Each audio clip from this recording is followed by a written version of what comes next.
Bonjour à tous, voici l'histoire du petit Nicolas, privé de glace.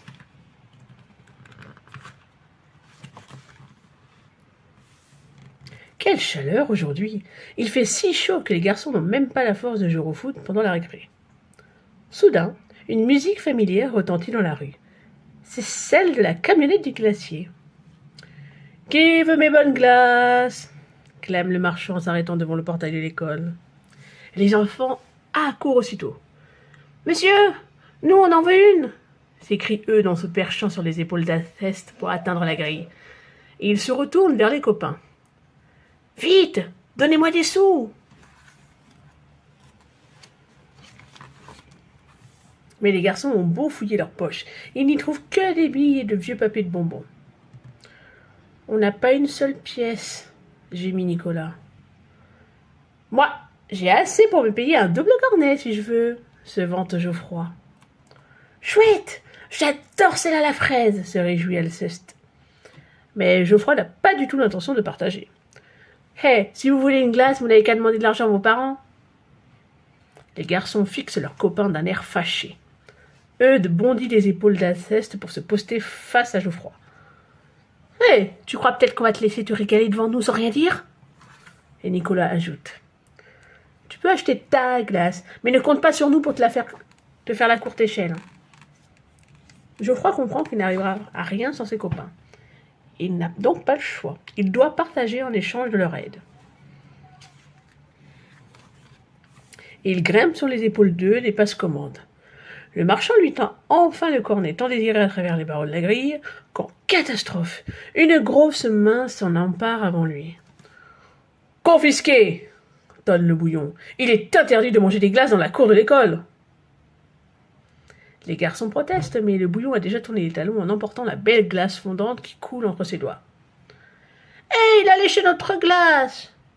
« C'est vraiment pas juste, » se lamente Nicolas entouré de ses copains. Dépité. En rentrant de l'école, Nicolas et Alceste ne pensent qu'à une chose, un double cornet au chocolat et à la fraise. Quelle barbe! On n'a même pas eu le temps de goûter à cette glace. Et si on allait chercher mon argent de poche pour s'en payer une, propose généreusement Nicolas. Hélas, une fois dans sa chambre, le garçon a beau secouer sa tirelire. Elle est tout aussi vide que ses poches. Au même instant, sa maman entre dans la pièce, un billet à la main. « Mon chéri, peux-tu aller m'acheter de la lessive chez Monsieur Compagnie ?» Nicolas ouvre de grands yeux en louchant sur le billet. « Bien sûr, mais est-ce qu'on pourrait s'acheter une glace avec la monnaie ?»« D'accord, mais à une condition que tu n'oublies pas ma lessive. »« C'est promis, merci maman !» Les deux copains se précipitent au dehors pour remplir leur mission. Or, en chemin, ils croisent la camionnette du glacier. La tentation est beaucoup trop forte.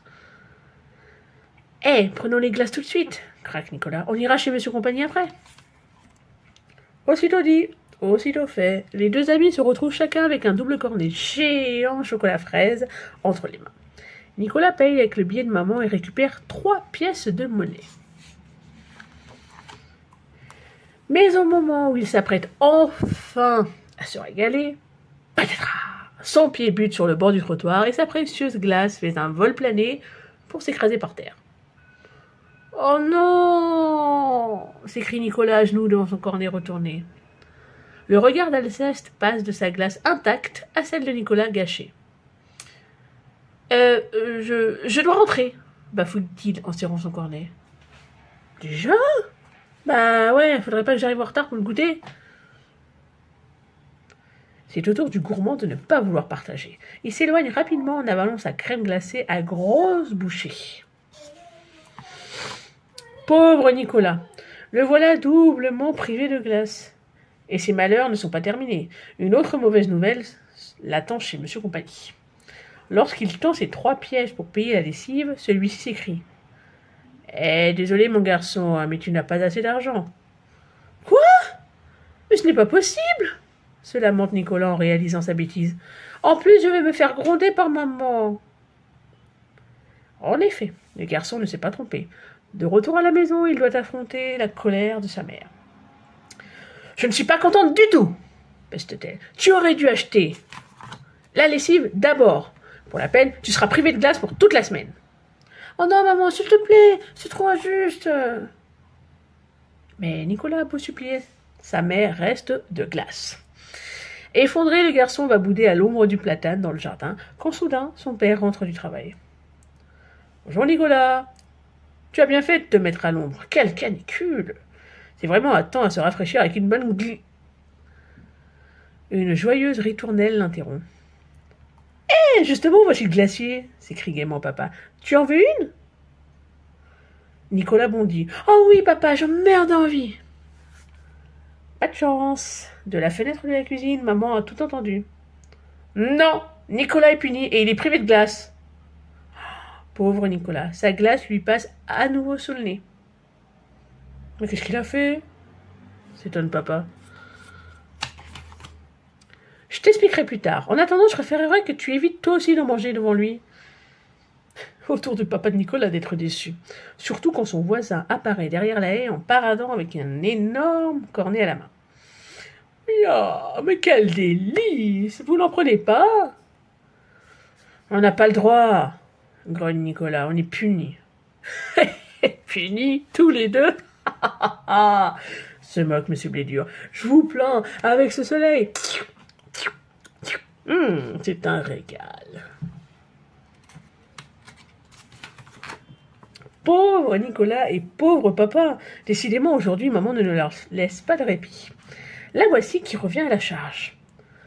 S'il te plaît, chérie, va chercher de la lessive chez l'épicier et emmène Nicolas avec toi. Il t'expliquera pourquoi il est privé de glace.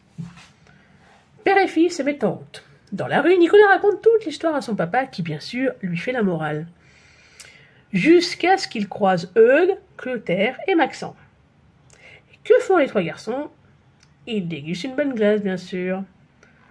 Bonjour, monsieur. Salut, Nicolas. Vous allez en acheter une, voici?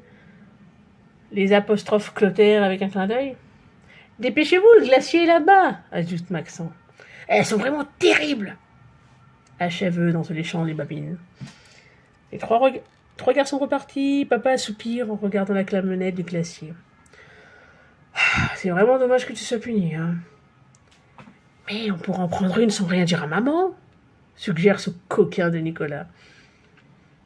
Oh non, ce ne serait pas bien. À la fraîche, qui veut mes bonnes glaces? Claironne le marchand pendant ce temps. Et papa n'y tient plus. Oh, et puis flûte, il fait vraiment trop chaud. Il court acheter 2 doubles cornets et revient vers son fiston. Avant de la manger, tu dois me promettre de t'excuser auprès de ta mère en rentrant et surtout ne lui parle pas de cette glace. Ça pourrait la contrarier. Promis juré, papa. De retour à la maison, Nicolas suit les conseils de son père à la lettre. Tiens, maman, la lessive, je te demande pardon, j'aurais dû l'acheter en premier. À ces mots, le cœur de maman se met à fondre. Elle se penche vers son fiston et dépose un bisou sur son front. C'est pardonné, mon chéri. Tu as bien de la chance d'avoir une maman si gentille, gronde papa en prenant sa grosse voix. À sa place, je t'aurais puni pendant au moins 1 mois, et ça t'aurait servi de leçon. Puis il quitte la pièce en faisant en cachette un clin d'œil à Nicolas. Maman secoue la tête. Mon pauvre chéri, tu as été bien assez puni. S'approchant du frigo, elle ajoute. Regarde, j'ai une petite surprise pour toi. Et elle ouvre la porte en prenant un air mystérieux et en sort, devinez quoi? Une belle coupe de glace au chocolat et à la fraise. C'est pour toi, mon lapin, mais chut, c'est un secret. N'en parle pas à ton père, ça pourrait le contrarier. Nicolas, qui n'a plus faim du tout, fixe le dessert d'un air gêné. Merci beaucoup, maman, mais je préfère la garder pour ce soir. Ah bon, mais pourquoi? Eh bien, le garçon penche la tête sur le côté et réfléchit, puis il répond. Parce que si je mange trop de secrets, c'est mon estomac qui sera contrarié. Et voilà la fin de l'histoire. N'hésitez pas à venir liker et surtout à vous abonner. Merci et à la prochaine.